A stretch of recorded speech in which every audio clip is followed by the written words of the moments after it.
There's a specific kind of person who can be falling apart on the inside, and you'd never know it from their face. Not because they're lying to you, but because somewhere along the way, they got very good at a specific skill, keeping their expression steady, no matter what's happening underneath. By the end of this video, you'll understand why hiding your feelings doesn't actually make them go away. It just moves the cost somewhere you can't see. This shows up everywhere once you start noticing it. The coworker who takes bad news with a calm nod, the friend who says they're fine 3 times in a row, the family member who's never once raised their voice, even when they clearly had reason to. From the outside, it looks like control. From the inside, it's usually something else entirely. Psychologists call this expressive suppression, deliberately reducing how much emotion shows on your face or in your voice, even while the emotion itself is still happening internally.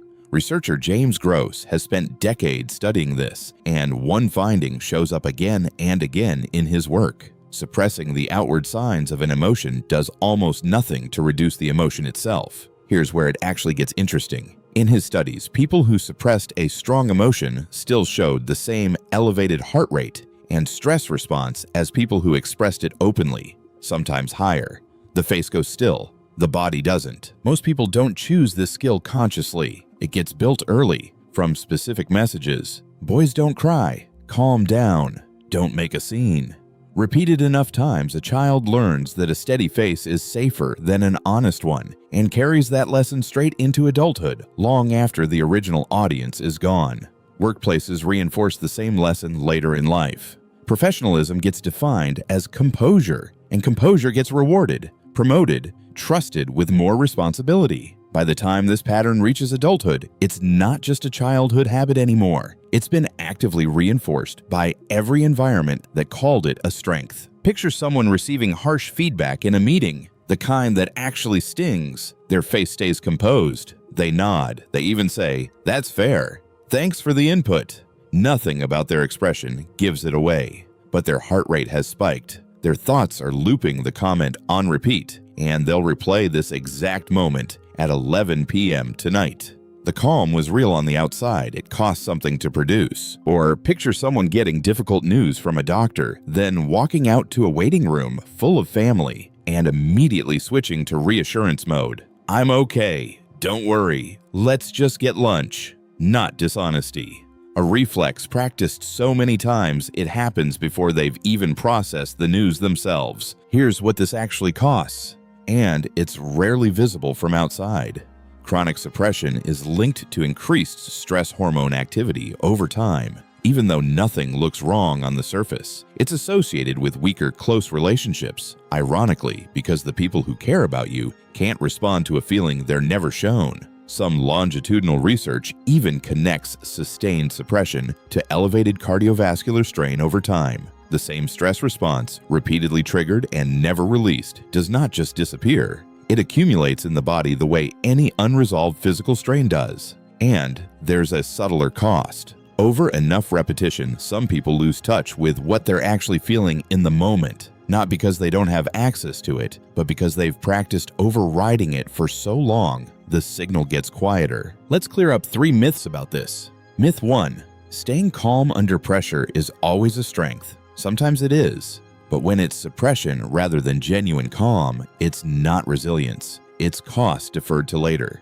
Myth 2. If someone doesn't show an emotion, they're not feeling it strongly. Gross's research suggests the opposite is sometimes true. The stillest face can be sitting on top of the loudest internal reaction. Myth 3. This is just an introvert thing, or specific to one gender. Suppression patterns show up across every personality type, usually shaped by specific environments rather than fixed traits. Gross's research doesn't argue that emotional control itself is bad. It draws a sharp line between 2 different strategies. Suppression, controlling the outward expression after the emotion has already fully formed, is the strategy that carries the hidden costs. Reappraisal, changing how you interpret a situation early, before the emotion fully builds, produces a completely different result. Someone who reframes a stressful meeting as a chance to learn rather than a threat to survive often shows lower stress markers than someone who felt the full threat response and simply hid it afterward.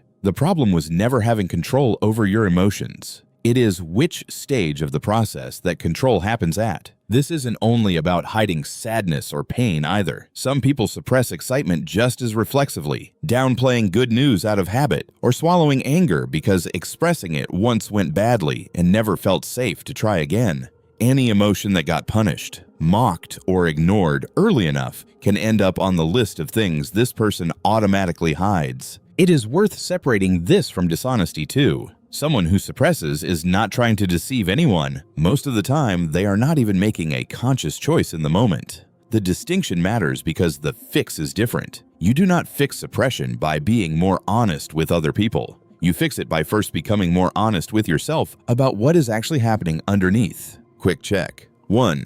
People are often surprised to learn how you actually felt about something well after the moment's passed. 2. You can name what you're supposed to feel in a situation more easily than what you actually feel.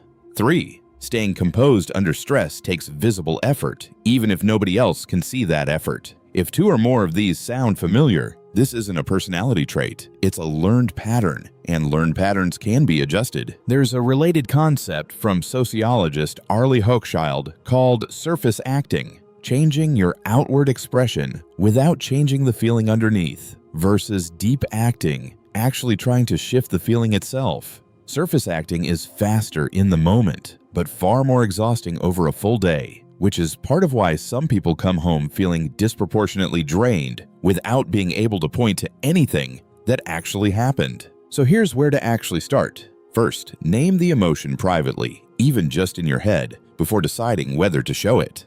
Naming it is different from suppressing it, and research on affect labeling shows that simply putting a feeling into words measurably reduces its intensity. Second, pick one low-stakes relationship to practice showing an actual reaction in instead of the composed default. Third, notice when you're surface acting versus genuinely regulating. The tell is usually how drained you feel afterward. Fourth, give yourself a specific private moment after a suppressed reaction, a few minutes alone, to let the actual response catch up, rather than skipping straight to composed.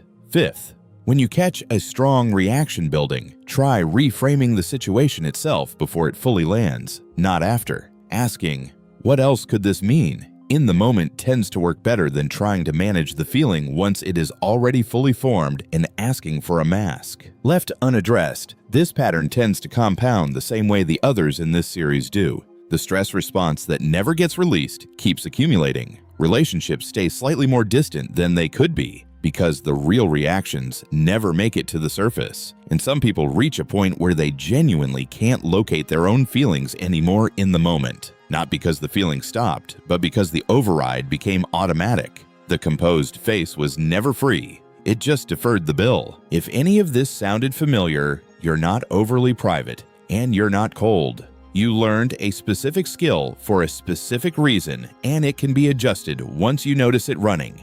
Subscribe if you want more of this. We break down a new piece of human behavior every Tuesday and Friday.